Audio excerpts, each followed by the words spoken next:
Apa kabar kalian semua? Mudah-mudahan sehat selalu, semangat terus. Jadi di video ini gue mau meminta maaf sama kalian semua. Gue akhir-akhir ini bilang di video gue kalau misalkan nggak suka video gue dislike, terus habis itu komen, gue selalu bacain. Lalu muncullah beberapa isu yang nggak enak. Yang pertama tentang gue ngejualin Meltime. Oke, jadi gue emang jual keyboard Razer, udah laku. Tapi gue tuh punya dua, ada yang dari Meltime sama ada yang punya gue yang udah lama nggak gue pakai. Karena waktu itu gue maunya chroma gitu. Jadi gue jual satu lah, yang satunya masih ada di sini. Yang kemarin gue videoin, nih.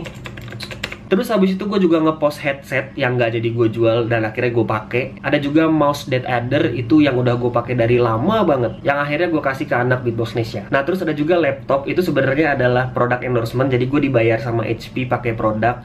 Dan kontraknya udah habis, jadi gue berhak buat jual. Terus ada juga beberapa handphone. Nah handphone itu dari sponsor untuk meet and greet. Jadi beberapa klien gue itu karena udah saking deketnya, mereka itu ngegaji gue itu kadang cuma pakai produk. Jadi gue jual produk sponsor itu buat nambah-nambahin anggaran dari meet and greet kemarin yang gue bikin di Mall Bellagio. Gue minta maaf sebesar-besarnya atas ketidaknyamanannya. Tapi intinya Meltime itu nggak ada yang gue jual. Tapi beberapa Meltime itu emang ada yang gue kasih ke adik sepupu gue. Gue punya adik sepupu tuh banyak, tinggalnya di Jogja. Gue juga punya adik di sini. Mereka tuh pada suka boneka-bonekaan sama mainan. Itu beberapa memang ada yang diambil sama mereka dan gue nggak bilang. Dan gue juga pernah dapet Meltime mouse yang gue kasih nyokap gue karena kemarin itu dia nggak punya mouse di kantor, lagi rusak.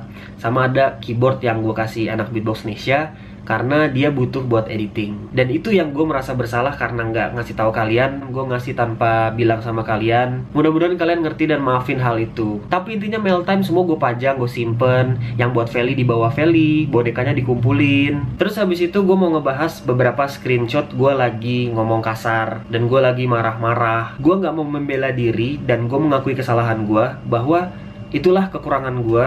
Gue itu emosian. Gue suka marah-marah, terutama sama anak-anak Beatbox Nesia. Kesalahan gue juga, gue itu ekspektasinya terlalu tinggi. Gue maunya tuh anak-anak di Beatbox Nesia tuh produktivitasnya kayak gue, padahal gue nggak bisa maksain hal itu juga. Which is yang sekarang gue sadar bahwa sebenarnya itu salah. Jadi gue sama orang terdekat gue itu biasanya emang kalau ngomong tuh suka ceplas-ceplos, apalagi kalau emosi. Gue nggak boleh kayak gitu. Jujur emang di Jakarta Beatbox itu gue keras. Akhirnya ada beberapa yang sakit hati dan keluar dari Beatbox Nesia gara-gara kesalahan gue sendiri. Sekali lagi gue mohon maaf sama orang-orang tersebut dan semua orang yang juga tersinggung. Gue mengakui kesalahan gue dan gue mau belajar untuk jadi lebih baik lagi. Banyak dari kalian yang kecewa sama gue, banyak yang marah, banyak yang minta penjelasan. Ini gue bikin videonya. Gue pun selalu siap bertanggung jawab dan menerima resiko dari segala kesalahan dan perbuatan gue. Banyak dari kalian yang jadi gak suka sama gue dan unsubscribe. Tapi intinya kejadian ini tuh mengingatkan gue bahwa gue harus selalu belajar dari kesalahan dan jadi lebih baik dari yang sebelumnya. Gue akan terus bikin video, bikin vlog, bikin Meltime karena ini passion gue seneng banget ngelakuin hal ini. Kedepannya gue juga bakal lebih komunikatif lagi sama kalian. Sekali lagi gue minta maaf atas semua kesalahan gue. Mudah-mudahan kalian mau menerima permintaan maaf gue ini. Ini benar-benar dari lubuk hati gue yang terdalam. Dan gue berterima kasih karena dari kejadian ini gue tuh tahu bahwa banyak dari kalian tuh yang care sama gue dan channel ini. Gue sangat bersyukur banget atas hal itu. Makanya gue akan selalu semangat dan terus berkarya. Last but not least, keep a smile on your face and I will see you guys on the next video. I love you gazillion. Thank you so much. Cheers!